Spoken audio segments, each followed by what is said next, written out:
ഇന്നത്തെ റെസിപ്പി വെണ്ടക്കക്കറി നല്ല സുന്ദരിയല്ലേ? ഹലോ, എല്ലാവർക്കും നമസ്കാരം. ഇന്ന് ഞാനില്ലേ എൻ്റെ പഴയ പാത്രത്തിൻ്റെ ലാസ്റ്റ് ഇടയിൽ ഉണ്ടാക്കുന്ന ഒരു കറി കാണിച്ചിരുന്നു. ഓണത്തിനൊക്കെ നമ്മൾ സാധാരണ മോരുകറി ഉണ്ടാക്കി മടുത്തിരിക്കുന്നവർക്ക് ഇതാകുമ്പോൾ എളുപ്പത്തിൽ ഉണ്ടാക്കുക, ഒരു വെറൈറ്റി ആയിരിക്കും. ന്യൂജൻ പിള്ളേർക്കൊക്കെ ചിലപ്പോൾ ഇഷ്ടപ്പെടാൻ സാധ്യതയുണ്ട്. എൻ്റെ മക്കൾക്കൊക്കെ ഇത് ഭയങ്കര ഇഷ്ടമാണ് കേട്ടോ. ഇത് മോള് പറഞ്ഞു തന്ന റെസിപ്പിയാണ്. സാധാരണ ഞാൻ അവൾക്ക് റെസിപ്പി പറഞ്ഞു കൊടുക്കുക, ഇത് മോള് പറഞ്ഞു തന്ന റെസിപ്പിയാണ്. ഓക്കെ, അപ്പോൾ അതിന് മുന്നേ ഞാൻ എൻ്റെ പാത്രത്തിൻ്റെ കാര്യം പറയട്ടെ. ഈ പാത്രത്തിൽ ഇത് ലാസ്റ്റ് ഉണ്ടാക്കുന്ന കറി. ഇനി ഈ പാത്രത്തിൽ കറി ഉണ്ടാക്കില്ല. കാരണം എന്താ വെച്ചാൽ അതിൻ്റെ നോൺ സ്റ്റിക്ക് കോട്ടിങ്ങെല്ലാം ഇളകിയത് നിങ്ങൾ കാണുമായിരിക്കും. ഇതിൽ ക്യാമറയിൽ ലൈറ്റെല്ലാം ആയ കാരണം വ്യക്തമായിട്ട് കാണുന്നുണ്ട്. എനിക്ക് ഇന്നലെ പുതിയ പാത്രം വന്ന കാര്യം നിങ്ങളെല്ലാവരും അറിഞ്ഞു കാണും.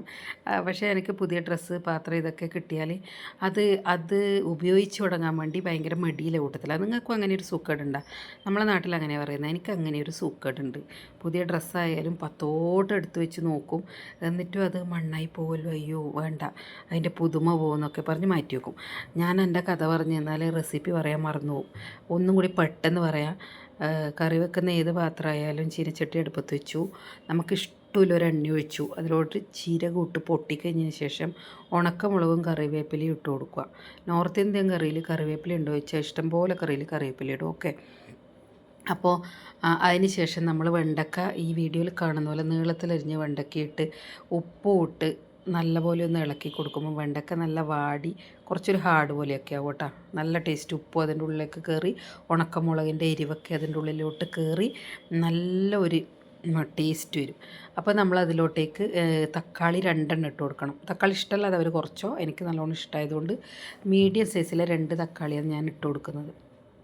അപ്പോൾ അതിലേക്ക് ഉപ്പ് നമ്മൾ ആവശ്യത്തിന് ഇട്ട് കൊടുക്കും കേട്ടോ. ഞാൻ 2 സ്പൂൺ ഇട്ട് കൊടുത്തിട്ടുണ്ട്. ഞാൻ ഇട്ട അളവിൽ പറയാം, നിങ്ങൾക്കത് കൂട്ടോർക്കൊക്കെ ചെയ്യാം, ഒന്നും സംഭവിക്കാൻ പോകുന്നില്ല. ഉപ്പൊക്കെ കുറച്ച് ഉപയോഗിക്കുന്നവരാണെങ്കിൽ ഞാനൊരു ഉപ്പിച്ചയെന്ന് പറയും. ഉപ്പിച്ചി എന്ന് പറഞ്ഞാൽ നമ്മളെ നാട്ടിൽ പണ്ട് കൊച്ചുങ്ങളെ പഠിപ്പിക്കാൻ ഉപ്പിച്ചി വരുന്നതെന്ന് പറയും. ആ ഉപ്പിച്ചയല്ല, ഉപ്പ് കൂടുതൽ ഉപയോഗിക്കുന്നത് കുറക്കാൻ ആഗ്രഹിക്കുന്നുണ്ട്, കുറക്കുന്നുണ്ട്. ഓക്കെ, അപ്പോൾ ഉപ്പിട്ടിട്ട് നല്ലോണം മിക്സ് ചെയ്തിട്ട് ഇടയ്ക്കിടെ അടച്ച് വെക്കുകയും തുറക്കുകയൊക്കെ ചെയ്യണം കേട്ടോ. അന്നേരമാണ് അത് പെട്ടെന്ന് വാടി കിട്ടുക, വെന്ത് കിട്ടുക. അല്ലാണ്ട് നമ്മൾ വെറുതെ ഇങ്ങനെ ഇളക്കിക്കൊണ്ട് നിന്നാൽ അത്ര പെട്ടെന്ന് വെന്ത് കിട്ടില്ല. ഇടയ്ക്കിടയ്ക്ക് ഞാൻ അടച്ച് വെക്കുകയും തുറന്നു വെക്കുകയൊക്കെ ചെയ്യുന്നുണ്ട് കേട്ടോ. ഒറ്റ കൈ കൊണ്ട് വീഡിയോ എടുക്കുന്നതാണ്, ഒറ്റ കൈ കൊണ്ട് കറി ഉണ്ടാക്കുന്നതാണ്. ഭയങ്കര പാടാണ്. ഒരു കയ്യിൽ മൊബൈൽ പിടിച്ച് ഒരു കൈ കൊണ്ട് ഉണ്ടാക്കുന്നത് ഭയങ്കര പാടാണ്. എന്നാലും ഞാൻ ഉണ്ടാക്കുന്നത് എനിക്ക് ഇഷ്ടമാണ് അങ്ങനെ ഉണ്ടാക്കാൻ വേണ്ടി. ഓക്കെ, അപ്പോൾ ഞാനിലേക്ക് മുളക് പൊടി ഇടുന്നുണ്ട്. കാശ്മീരി മുളക് പൊടി 2 സ്പൂൺ ഇട്ടത്. എരിവ് നല്ലോണം വേണമെന്നില്ല. 1 സ്പൂണ് കാശ്മീരി മുളക് പൊടിയും 1 സ്പൂണ് എരിവില്ല മുളക് പൊടിയും ചേർക്കാം. ഞാൻ 2 സ്പൂണ് കാശ്മീരി മുളക് പൊടി ചേർത്തു. എന്നിട്ട് മിക്സ് ചെയ്തു. ആദ്യം മഞ്ഞൾപ്പൊടി ഇട്ട് മിക്സ് ചെയ്തു, പിന്നെ മുളക് പൊടി ഇട്ട് മിക്സ് ചെയ്തു. പിന്നെ ഇടുന്നത് മല്ലിപ്പൊടിയാണ്. മല്ലിപ്പൊടി ഞാൻ വീട്ടിൽ വറുത്ത് പൊടിച്ചതാണ് കേട്ടോ. നല്ല നമ്മൾ മില്ലിൽ നിന്ന് പൊടിക്കുന്ന പോലെ തന്നെയാവും. അങ്ങനെ വീട്ടിൽ നിന്ന് വറുത്ത് പൊടിച്ച മല്ലിപ്പൊടി 1 സ്പൂണ് മാത്രം ഇട്ട് കൊടുക്കുന്ന കേട്ടോ. ഒരുപാട് കുത്തലത്ര ടേസ്റ്റ് ഉണ്ടാവില്ല. അപ്പോൾ അതും കൂടി ഇട്ട് കൊടുത്ത് നല്ലപോലെ മിക്സ് ചെയ്തു. പിന്നെ ഒരു കാര്യമുണ്ട്, ഞാനിത് പെട്ടെന്ന് ഉണ്ടാക്കുമ്പോഴെന്താ വെച്ചാൽ, അതുകൊണ്ടാണ് ഞാൻ പച്ചമുളക് ഇട്ടത്. ഉണക്കമുളകാണ് ശരിക്കും ഇടേണ്ടത്. ഞാനതൊന്നും ഓർമ്മിക്കുന്നില്ല. പെട്ടെന്ന് ഉണ്ടാക്കുമ്പോൾ അങ്ങ് മൊബൈലെടുത്ത് അങ്ങ് വീഡിയോ എടുക്കുന്നതാണ് കേട്ടോ. അപ്പോൾ ഇത് കറി ടേസ്റ്റ് വരുമ്പോൾ എനിക്ക് ഇത് ഇടണമെന്ന് തോന്നുക. ഞാൻ പിന്നെ കണ്ട് നോക്കിയിട്ട് അങ്ങനെയാണ്. ഇതിപ്പോൾ നല്ലോണം വഴറ്റി ഇത് അടച്ച് തട്ടിപ്പൊത്തി വെക്കുമെന്നറിയില്ല. തട്ടിപ്പൊത്തി വെച്ച് ഇത് തന്നെ കൂട്ടിയിട്ട് നമുക്ക് ചോറുണ്ണാം, അങ്ങനെയൊക്കെ ചെയ്യാം. പക്ഷേ നമ്മൾ ഉണ്ടാക്കുന്നത് മോരൊഴിച്ച് കറിയല്ലേ, അതുകൊണ്ട്. പിന്നെ ഈ പൊടികൾ ഇടുമ്പിനില്ലേ, ഇഞ്ചി വെളുത്തുള്ളി നല്ലപോലെ ചതച്ചത് ഇട്ടിട്ടൊരു മണം വരുമ്പം നമ്മൾ പൊടികൾ ഇട്ടാലില്ലേ നല്ല ടേസ്റ്റ് ഉണ്ടാവും കേട്ടോ. ഞാനത് ഇതിലിട്ടില്ല. നമുക്ക് പലതരത്തിലുണ്ടാക്കാം. കറികൾ ഉണ്ടാക്കുക എന്ന് പറയുന്നത് സത്യം പറഞ്ഞാൽ ഒരു കലയാണ്. നമുക്ക് പലതരത്തിലുണ്ടാക്കാൻ പറ്റും. പക്ഷേങ്കിൽ ഇത് ഇഞ്ചി വെളുത്തുള്ളിയും എല്ലാവരും ഒന്നും വെളുത്തുള്ളി ചേർക്കില്ല. അതുകൊണ്ടാണ് ഞാനിതിൽ വെളുത്തുള്ളി ഇപ്പം ചേർക്കാതിരുന്നത്. ഓക്കെ, അപ്പോൾ നല്ലൊരു മണം വരും. ഇഞ്ചി വെളുത്തുള്ളിയുടെ നല്ല മണം വന്നിട്ട് പൊടികൾ ചേർക്കുക. പൊടികൾ ചേർത്തിട്ട് ഇഞ്ചി വെളുത്തുള്ളിയും ചേർത്ത് തന്നാൽ സംഭവിക്കുകയെന്ന് വെച്ചാൽ ആ എണ്ണയിൽ മൂക്കുന്ന നല്ലൊരു മണം വരില്ല.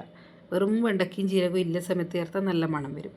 അപ്പോൾ അങ്ങനെ പൊടികളെല്ലാം ചേർത്ത് കഴിഞ്ഞ ശേഷം മിക്സിയിൽ 1 തവണ അടിച്ച തൈരില്ലേ, അപ്പോൾ നല്ല കട്ടി ആവൂലേ, ഇങ്ങനെ കട്ടയൊന്നും ഇല്ലാണ്ട്. അപ്പോൾ അത് ഇതിലേക്ക് ഒഴിച്ചു കൊടുത്തു. അപ്പോൾ തൈര് ഒഴിക്കുമ്പോൾ നമ്മൾ ശ്രദ്ധിക്കേണ്ടതെന്ന് വെച്ചാൽ മിക്സിയിലടിക്കുമ്പോൾ 1 നുള്ളു മഞ്ഞൾപ്പൊടി ഇട്ട് കൊടുത്താൽ നമ്മൾ കറിയിലേക്ക് ഒഴിക്കുമ്പോൾ തന്നെ കറി നല്ലൊരു മഞ്ഞ കളറാവും. പക്ഷേ ഞാൻ ഇട്ട് കൊടുത്തില്ല, അതും പറയണ്ടേ. ഞാൻ ഇട്ട് കൊടുക്കലിന് സാധാരണ ഇന്ന് ഇട്ട് കൊടുത്തില്ല. ഞാനെപ്പോഴും അപ്പപ്പ എന്ന് പറയേണ്ട വീഡിയോ അങ്ങനെ എടുത്തു നോക്കും.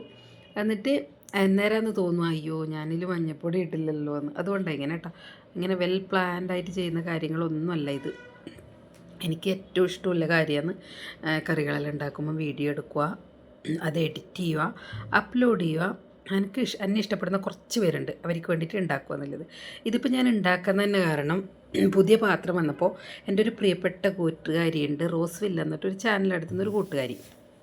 അപ്പോൾ എൻ്റെ എല്ലാ വീഡിയോസിനും മിക്ക വീഡിയോസിനും നന്നായിട്ട് കമൻറ്റ് കൂടും. അപ്പോൾ എന്നോട് പറഞ്ഞു ഓണമൊക്കെ ആകുമ്പോഴത്തേക്ക് പുതിയ പാത്രങ്ങളൊക്കെ വന്നില്ലേ, അപ്പോൾ നല്ല നല്ല കറികളൊക്കെ ഉണ്ടാക്കി ഇടണേ എന്ന് പറഞ്ഞു.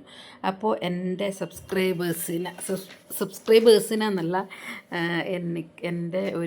എൻ്റെ ഫാമിലി മെമ്പർ എന്ന് പറഞ്ഞ്, അപ്പോൾ അവർ പറഞ്ഞൊരു കാര്യം ഞാൻ ചെയ്തു കൊടുക്കുന്ന നിലയിലാണ് ഞാൻ ഈ കറി ഉണ്ടാക്കുന്നത്. ഇത് ഞാൻ ഡെഡിക്കേറ്റ് ചെയ്യുക, അങ്ങനെയല്ലേ പറയുന്നത്. ഞാനിത് റോസ്വില്ലയ്ക്ക് വേണ്ടി ഉണ്ടാക്കുന്ന കറിയാണ്. റോസുവിന് സന്തോഷമായില്ലേ? കാണാൻ നല്ല വൃത്തിയില്ലേ കറി കാണാൻ? Okay, thank you.